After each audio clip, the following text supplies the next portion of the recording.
परवा माननीय किरीट सोमयाजी आणि आमचे सर्व हेल्थ ऑफिसर, हेल्थचे अधिकारी आणि सर्व विभागाचे अधिकारी, नगरविकास आम्ही सर्वांनी ठरवलं आहे की जे 50,000च्या वर बोगस प्रमाणपत्र पहिल्या टप्प्यामध्ये लोकांनी घेतले आणि त्याचा फायदा उचलत आहे ते प्रमाणपत्र त्यांच्याकडून परत घेणे। त्याकरता एक 3 लोकांची टीम प्रत्येक गावात राहील। ज्यांनी बोगस प्रमाणपत्र घेतलं आहे त्यांच्याकडे जाईल, ते प्रमाणपत्र परत घेईल आणि त्यांच्याकडे एक ॲफिडेव्हिट घेऊ, हे प्रमाणपत्र आम्ही जीवनभर कुठेही वापरणार नाही।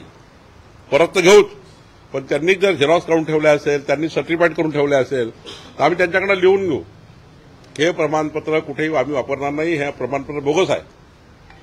तर अशी योजना आम्ही तयार केली आणि पुढच्या 1.5 महिन्यामध्ये पहिल्या टप्प्यातले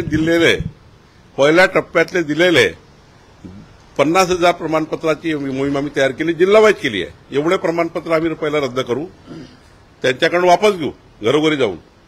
आणि दुसरा टप्पा असा आहे की काही लोकांनी सेंट्रल गव्हर्नमेंटच्या पोर्टलवर 21 दिवसाच्या आतमध्ये जो मुलगा जन्म झाला, मुलगी जन्म झाली तेवढंच नाव पोर्टलवर नोंदवता येतं। केंद्र सरकारच्या जन्म दाखला किंवा जन्माचा नोंदणी करता येतात। पण काल असं निदर्शनास आलं की 10-12 वर्षापूर्वी जन्म झालेले सुद्धा काही नावं हे या पोर्टलवर टाकण्यात आले, 21 दिवसाचा जन्म दाखवण्यात आला। असंही काल किरीट सोमय्यांनी निदर्शनास आलं।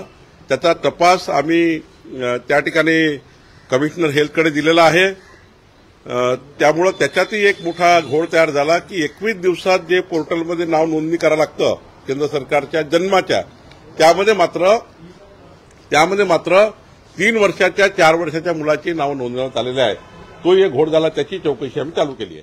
CEN न्यूज, देश प्रदेश की ताजा तरीन खबरों के लिए CEN न्यूज को सब्सक्राइब करें और रहें पल पल की खबर से हर पल बाखबर।